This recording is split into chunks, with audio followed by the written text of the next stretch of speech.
एक मौका मिलेंगे क्योंकि ये सभा में 57 न्यू मेंबर्स चुनाव लड़के जीत के आए। जैसा अकबरुद्दीन ओवैसी साहब को लोग चुने, डॉक्टर कवंपल्ली सत्यनारायण को भी लोग चुन के यहाँ भेजे। किसी को बेइज्जती करने से अपना इज्जत बढ़ता बोल के कोई समझे तो बहुत अफसोस की बात है। ये ऐसा चर्चा यहाँ पर हम लोग सब दोस्त है, कलीग मेंबर्स है, एक को दूसरे अगर हम इज्जत दिए तो ही लोगों के सामने अपना इज्जत बढ़ेंगे, अपना एक्सपीरियंस के लिए भी एक शोभा देंगे। और तीसरी बात speaker sir, I wanted to set right the records. जितने भी मेरे learned friend old city development के बारे में बहुत कुछ कहा, मैं अप्रिशिएट करता हूं क्योंकि उनका रिकॉर्ड, उनका एक्सपीरियंस ये सभा में रखने के लिए उनको मौका मिले। आप माइक दिए, साहब ने ये मौका को अच्छा उनके डेवलपमेंट के बारे में बोले। मगर मैं एक बात बोलना चाहता हूं स्पीकर सर, ट्रांसमिशन लॉसेस जितना तरक्की किए वो सरकार में था, वो अलायंस पार्टनर है, वो सरकार से अलग नहीं है। बार बार यहीं से केसीआर साहब ने, वहां से हमारे मित्र अकबरुद्दीन ओवैसी साहब ने ये कहा टीआरएस और एमआईएम का गठबंधन है, हम लोग साथ में रहेंगे, ये सरकार को मदद हम देंगे बोल के वहीं से अकबरुद्दीन ओवैसी साहब ने कहा। तो हम लोग उनको अलग नहीं देख रहे। वो और ये 10 साल तेलंगाना में सरकार चलाया, 10 साल सरकार चलाने के बाद भी आपके ही सरकार में अब जितने भी मुद्दे उठाए और वो डेवलपमेंट नहीं हुआ है। आप जो बात हमारे सामने रखे, हम जरूर ओपन माइंड से, हम ओल्ड सिटी या न्यू सिटी को अलग अलग नहीं देखते। वो शहर हमारे है, 450 साल के शहर है, वो शहर का शान बढ़ाना हमारी जिम्मेदारी है। ओल्ड सिटी में जितना भी डेवलपमेंट के लिए अकबरुद्दीन ओवैसी एमआईएम पार्टी के नेता है, ये पूरा मुस्लिम का जिम्मेदारी ले वाला नहीं है। ये आम जनता, हिंदूज भी उनको वोट डाले। जहां पर चंद्रायन गुट्टा में पूरा मुसलमान वोटों से चुन के आए क्या?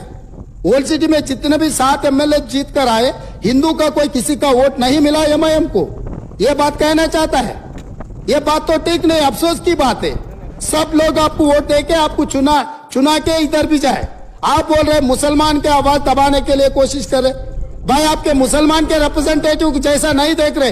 ये तेलंगाना 4 करोड़ जनता के तरफ से आप चुन के आए, 4 करोड़ जनता के लिए आप रिप्रेजेंट करो। नहीं सर आपको जब mike, speaker sir, Akbaruddin Owaisi साहब को जब माइक मिलेगा ना, तब उनके बात वो रख सकता है। लीडर आप तो अभी तो वो डिस्टर्ब नहीं कर सकते सर वही सच है तो सर अगर वही सच रहा तो हम लोग जुबली से एक मुसलमान हिंदुस्तान के सबसे बड़ा खिलाड़ी अजहरुद्दीन ओवैसी को हम टिकट दिए। अजहरुद्दीन को हम टिकट दिए तो अजहरुद्दीन को हराने के लिए दूसरा मुसलमान को वहाँ चुनाव लड़वा के एक मुसलमान को हरा दिए।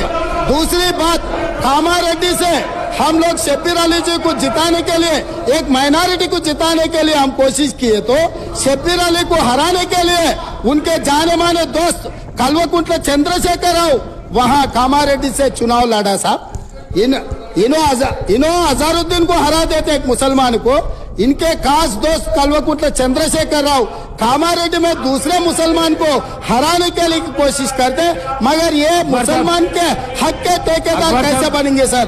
अभी रहा फाइनल। अकबर साहब आप डेफिनेटली आपको जो माइक मिलेगा तब बोलो। आप बैठिए। और ट्रांसमिशन लॉस के बारे में सीएम साहब बात करा, आप हाउस को आगे में रखो सर। आप बैठिए। आप हाउस को आगे में रखो सर। बात में जो बोल रहे हैं उनको बोलने दो। लीडर बात करते जब मैं माइक नहीं दे सकता हूँ। आप बैठिए सर बैठिए, मैं देता हूँ अकबर साहब को देता हूँ।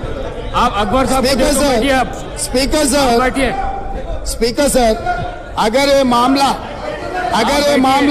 आप बैठिए। हमारे दोस्त एमआईएम पार्टी अगर माइनॉरिटी एंगल में लेकर गए तो मेरा साथी डॉक्टर कवंपल्ली सत्यनारायण वो दलित है सर, दलितों को ऐसे अवमान नहीं कर सकता है।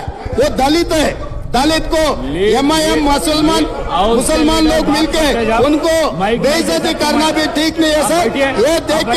ये देख कर एमआईएम सोच कर अगर उन मेंबर्स को पोडियम में बेचना नहीं बेचना उनके लीडर का जिम्मेदारी है सर।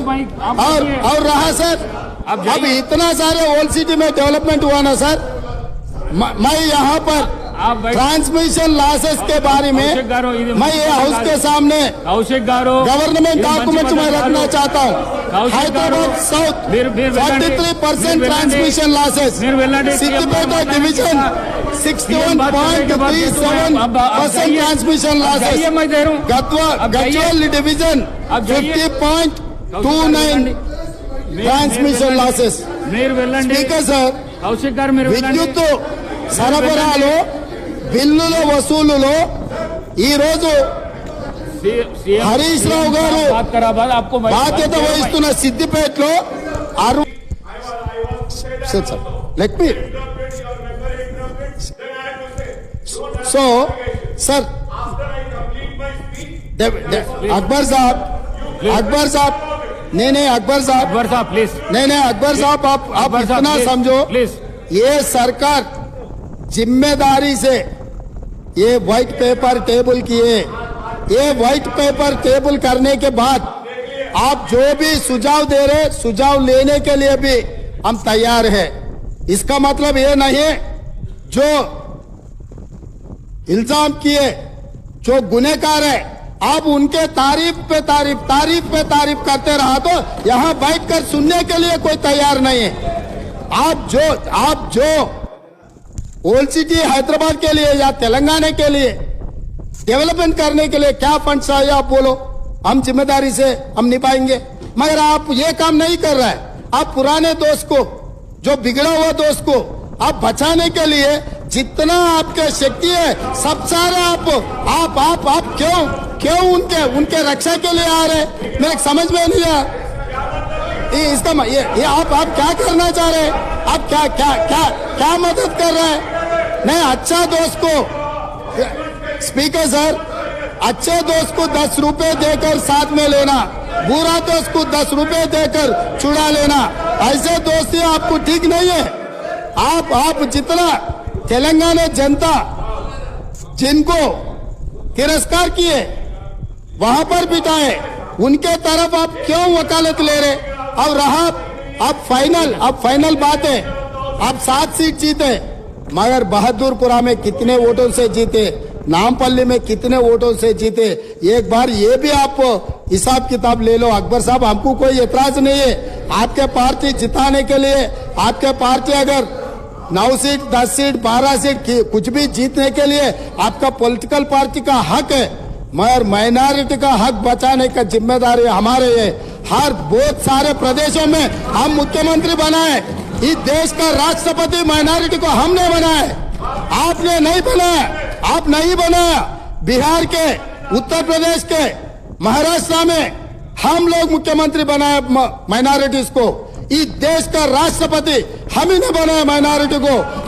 आपके सुझाव से नहीं, हमारे जिम्मेदारी है माइनॉरिटी को साथ में लेकर चलने का। हम किसी से माइनॉरिटी वेलफेयर के लिए किसी से सीखने का जरूरत नहीं है। 4% रिजर्वेशन दिया हमने दिए, 12% वादा किया, धोखा किया 100 आदमी से आप दोस्ती कर रहे, ये ठीक नहीं। आपका मर्जी, आप डिसाइड कर लो किसके साथ में रहना, मोदी के साथ में रहना, मोदी को मदद करने वाले के साथ में रहना, न्यूट्रल रहना, सेक्युलर रहना, आपका मर्जी है, आपका मर्जी को हम कुछ नहीं बोल सकते।